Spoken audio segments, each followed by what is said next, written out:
अस्सलामुअलैकुम मैं रियाज अदात આજનો મારો મેસેજ છે મારા ગામના લોકોને।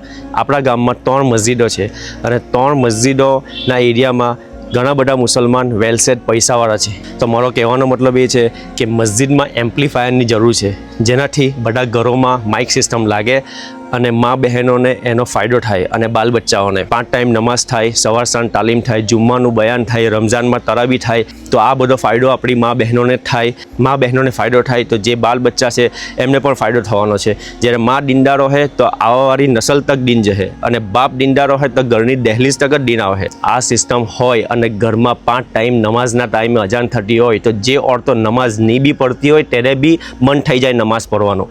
તો આ સિસ્ટમ લખાવો અને આપણી મા બહેનો અને બચ્ચાઓનો ફાયદો પહોંચાડો। અને ઘણા બધા લોકો લંડન, કેનેડા, અમેરિકામાં બી આ ગામના લોકો છે તો એ લોકો બી હેલ્પ કરી શકે। હમણાં ઇલેક્શન ચાલે, આપણે ઘણા બધા લોકોને પૈસા આપતા હોય છે વોટ માટે, એ પણ નક્કી નથી કે પૈસા લઈને બી એ વોટ આપણને મળવાના છે કે નથી।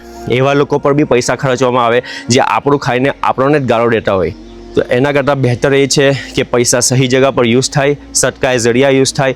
મળ્યા પછી પણ એ કામ લાગવાનું છે। હદીસ પ્રમાણે મળ્યા પછી 3 જ વસ્તુ કામ લાગે છે। એક જે નેક ઓલાદ હોય તે, સદકાએ જરિયા જે કરેલો હોય તે, અને બીજું કે નેક અમાલ હોય તે। તો દીનદાર ઓલાદ હોય તો જ પડીને બગશે, બાકી આ જમાનામાં કોઈનું થવાનું છે નથી, બધું અહીંયા જ રહી જવાનું છે। આના પર ધ્યાન આપવું જોઈએ, આપણે બધાએ મળીને કરવું જોઈએ। મેં પણ આના માટે સપોર્ટ કરવા તૈયાર છું। બીજા ઘણા બધા લોકો પર સપોર્ટ કરે, જે બી મા બહેનો સાંભળી રહ્યા છે તે પણ એમના હસબન્ડોને, એમના ભાઈઓને અને એમના ફાધરને વાત કરે કે આના માટે સપોર્ટ કરે, જેથી તમને ફાયદો થાય અને તમારા બચ્ચાઓને ફાયદો થાય। જઝાકલ્લાહ ખૈર। અલ્લાહ તમને અને મને બધાને અમલની તૌફીક આપે ઇન્શાઅલ્લાહ।